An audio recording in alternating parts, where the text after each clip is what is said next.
मचिया बैसल आहाँ बाबा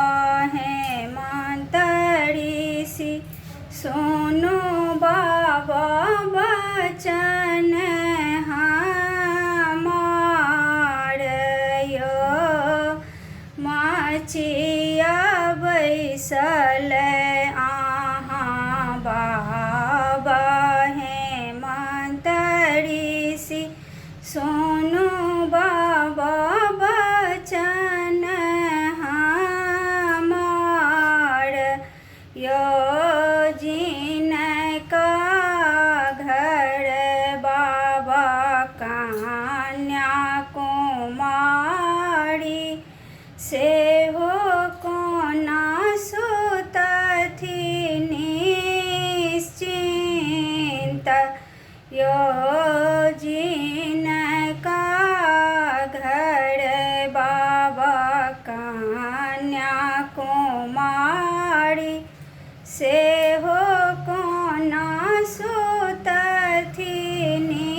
निश्चिंत यो बचन जाऊँ सुनलानी बाबा लैलाह पंडित बजाई यो बचन जाऊँ सुनलानी बाबा लैलाह पंडित बजाइयो आबथु पंडित बैसथु पलंग चढ़ी गुनी देथु पोथिया पुराण यो आबथु पंडित बैसथु पलंग चढ़ी गुनी देथु पोथिया पुराण यो एक पोथी गुणलनि दोसर पोथी गुणलनि तेसरे में पोथिया पुराण यो एक पोथी गुणलनि दोसर पोथी गुणलनि तेसरे में पोथिया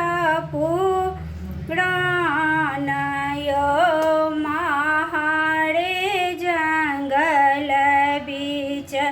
बैसल एक जोगिया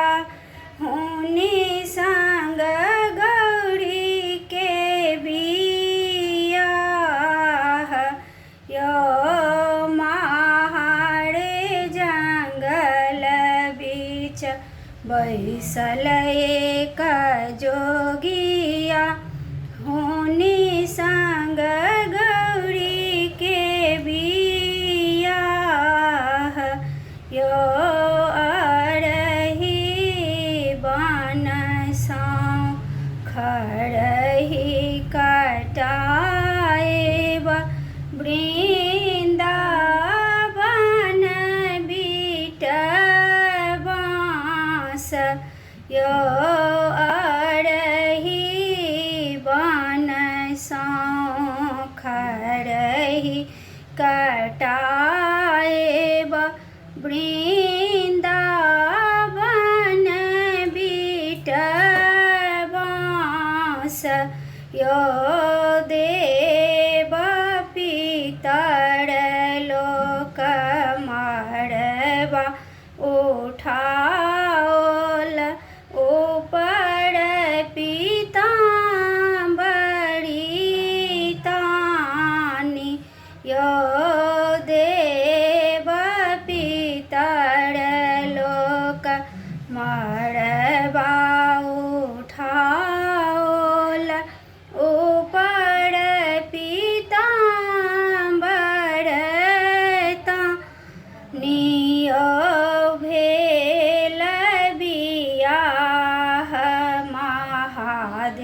चलू कोबर